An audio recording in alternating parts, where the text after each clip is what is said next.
and welcome back to the Retirement Report. I'm Hank Parrott, your host.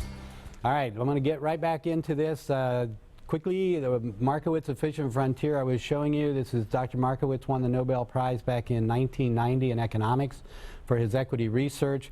What this chart basically shows, if you look to the far left, those numbers going up that side are the average return, and if you look to the bottom, the numbers going out to the right are the amount of risk. Further out you go, the more risk you have. So if you look then at the S&P 500 index there on the right, and it shows that it averaged over the last 40 years approximately 10% average return.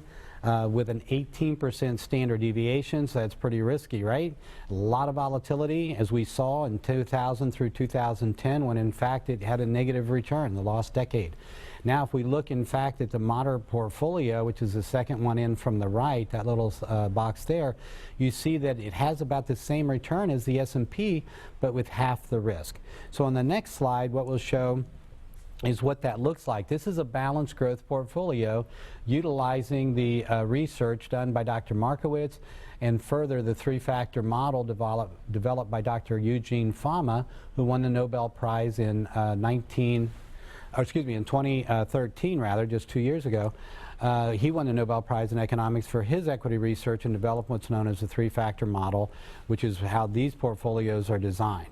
Okay, here you've got over 12,000 different companies represented, 19 distinct asset categories, 46 total countries. So a very diverse portfolio. Unfortunately, in most 401ks, it's going to be difficult. So if we look at the next slide, it's going to be real tough to match up with that, but that's what ideally I first try to do within your 401k. If not, then we look at some other opportunities, ways that we can still maximize your return and minimize your risk. So if you look here at this chart, one of the things I'm showing, the S&P 500 index over the last 15 years. And as you can see, you've got a lot of volatility. If you invested $250,000 in the market at the beginning of 2000 as an example, you started out 2000 losing 9%, 9.24%. The next year you're thinking, oh, surely it's going to get better, and all of a sudden it drops negative 12%. I had clients coming in at that time like, when are things going to get back to normal? You know, the market's down like 20%. We're in this bear phase. What's going to happen? And of course, no one's got a crystal ball, right? We're saying we got to stay with what, as long as we're invested properly, we can ride these things out. Now, for most of my clients, fortunately, the people that were having the most problems were the new clients coming in that were scared. What's going to happen? When's things going to get back to normal? And having to show them ways that we could, in fact, safeguard their assets further. Fortunately, hopefully before 2002, and just when you think, wow, I'm down 20%, hopefully this is bad, this thing's about over, and boom, 22% goes down another 22%. So like about a 44% drop in that 3-year period. So my $250,000 is now worth $155,000. I'm down about 100 grand. Imagine that that happened just as you retire. And imagine that you're taking income from it. Oh my goodness, right? Now, if you're taking, let's say if you were taking 5% as an example from that, you're taking $12,000 a year, you'd have taken out another 36. Now all of a sudden you're down to maybe $120,000 left of your original, less than half of your original money in that event. This is why you've got to be so careful when you're, especially if you're within 5 years of retirement, whether 5 years before or 5 years after. That's one of the most critical periods. The difference between maybe being broke or being able to never run out of money. All right, so then what happens then is the market starts coming back, and you see in 07, it peaks out, and now we're up our $250,000 we invested. We were patient. We stayed in it now for 8 years, and we've made a whole whopping $30,000 on our money. Not great. At least we're in the black, right? We're in a positive. And then 08 happens, basically October of 07 through 09 when it dropped 55%. 08, our money now is at the end of 08, we're down to about $178,000 in our portfolio, and it actually went down a little more in the first quarter of 09 before it finally recovered. So now, wow, I'm less than what I started with at 250, and I'm now 10 years into the market. And finally in 2010, 11 years in, I get back up just barely at a break even, and I end up, we stay in, then we have a nice run through 2014. I've got now $450,000 based on the S&P.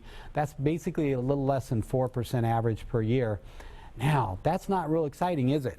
Well, what's even less exciting is the fact that that outperformed 96% of equity mutual funds. They did even worse. Okay, this probably did at least twice as much. So the average investor over that period maybe earned 1 or 2%. Right? And now if you look at the balance, now look to the right and you see a balanced growth portfolio. This is how you invest in the market, how the smart money invests, as I talk about in chapter 5 of my book. We're going to send that out to the first 10 callers, right? I'm going to get to that in a moment, but let me finish this chart real quick. You can see here, I'll just skip right through. First off, during the first bear market, 2002, this was like basically about a break even. I'm down like $1,500, $1,400 actually. All right, that's it. That's great. Then I go through, and then I'm peaking out at 436,000 by the end of 07. In 08, I lose money, but I'm still up almost 100,000 over my original investment, so I'm not feeling awfully too bad about it. And then look what happens. Within 2 years, I'm back up to where I was before that bear market drop. How long did it take the S&P to do that? It took it 5 years to recover versus 2 years. That's the power of diversification. And then over the entire period, over the 15 years rather, I got 550,000. I more than doubled my money. I got 100,000 more in that balanced portfolio than in the S&P. So what did it do? Exactly what Dr. Markowitz showed on the Efficient Frontier, didn't it? It gave me less volatility, less risk, half of that in fact, negative 20 versus a minus 37 on the S&P in 08 as an example, and a better return. I actually ended up with an even better return, not just an equal return. All right? So again, if you'd like to know more about this, if you'd like to see how your portfolio stacks up, if you'd like to know how the smart money invests and how you can in fact be in those that you investing the same way that smart money invests, how to protect yourself, then be one of the first 10 callers to call my office, 615-376-5325. Debbie is standing by the phone. She will take your call. She'll gather your information. She'll send you out a checklist of some documents to bring with you so you can get the most of your time with me. And she'll send you out a free copy of my book, 7 Steps to Financial Freedom in Retirement. I can show you your financial future based on what you're doing. And guess what? I can show you how to improve it, how to dramatically improve it, and I can answer all your questions that you might have about when to take Social Security. Is it okay to retire? Am I going to have enough money? You know, how do I take income from this in the safest way? How do I guarantee that, you know, I'm not going to run out of money? How do I get the best return without, you know, a lot of risk? You know, all these kind of questions we're going to answer. Social Security, all of that is part of it. Tax planning, how do I minimize taxes? Estate planning, you know, what's better? Should I have a will? Should I trust? Which one's better for my situation? How do power of attorneys work? All of that we take care of, and we have people that'll come in with me to, you know, I work with some of the best estate planning attorneys in the state, as well as, you know, you've seen Dr. Friday on the show. She's another one that can come in and help with taxes and stuff. Plus we work with other professionals in making sure that we get you the best results possible. I'm a member of a number of associations, so we've got all kinds of resources that we can bring to bear to make sure you get the best plan for you and your family.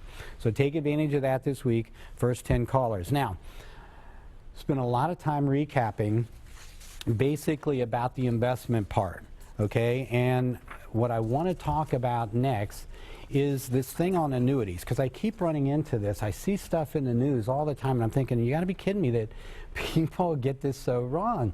And when I say people, I'm talking about there are advisors out there, just like we talked about, you know, someone's running an ad that's saying, oh, I hate annuities. Well, what does that do to people?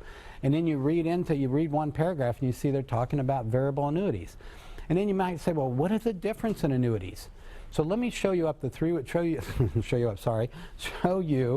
three worlds of investing. Okay?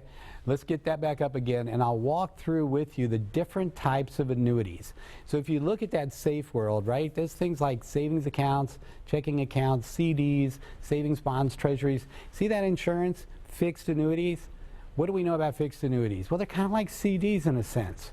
That means we're going to get our principal's guaranteed. We can't lose our money, right? We've got interest guaranteed of some amount. Depends on, you know, when you invest and what company as to what that might be. Different terms, okay, 3-year, 5-year, whatever it might be, just like, again, similar to CDs in that regard. And at the end of the term, I get my money back, all right, plus my interest. Now the difference, some of the differences between CDs and annuities are this, fixed annuities. One is a CD, you can only take interest only while it's in there. So if you got a 5-year CD as an example, it's interest only. At the end of the 5 years, if you renew it, you're in for another 5 and you've got another penalty period. Here's where annuities differ. A fixed annuity allows you to take up to 10% of your money out.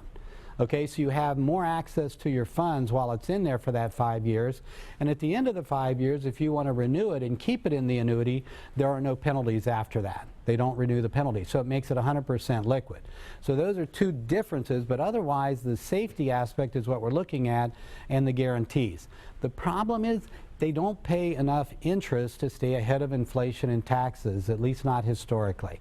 So you might earn anywhere from 1 to 4%. I think 5-year fixed annuities right now are somewhere in around 2.3% maybe. I've seen one recently that was offering, I think, close to 3% guaranteed interest for 5 years. CDs, on the other hand, you'd have to get into a 10-year CD to get that type of return.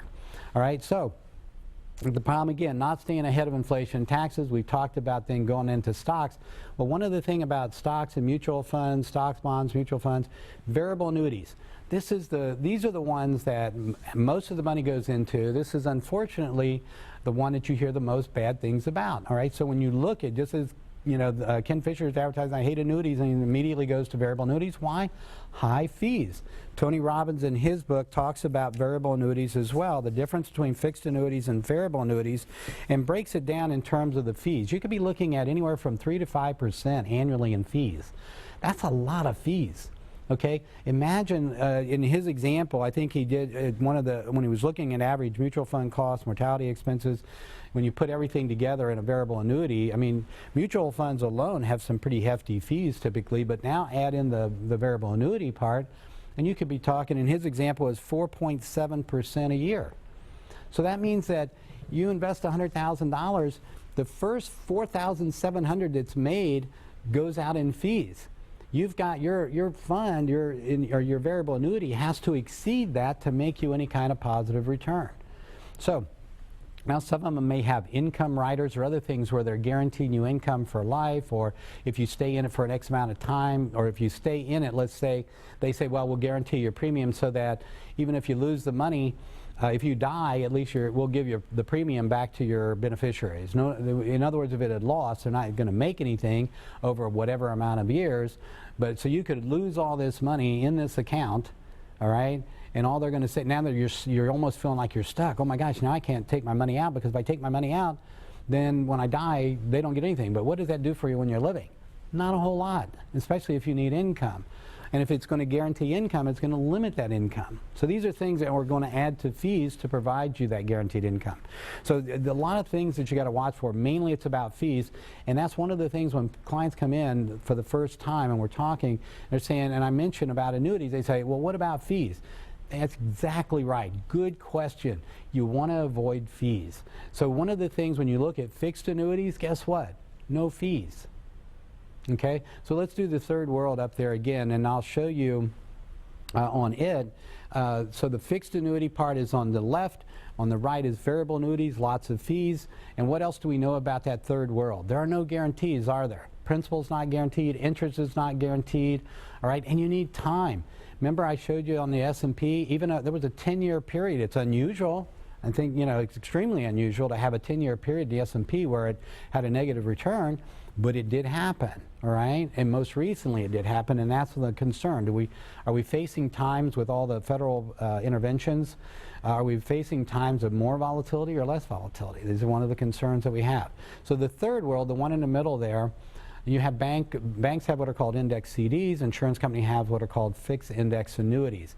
Both of these are ways that we can stay ahead of inflation and taxes based on their historical returns, and that's our biggest goal.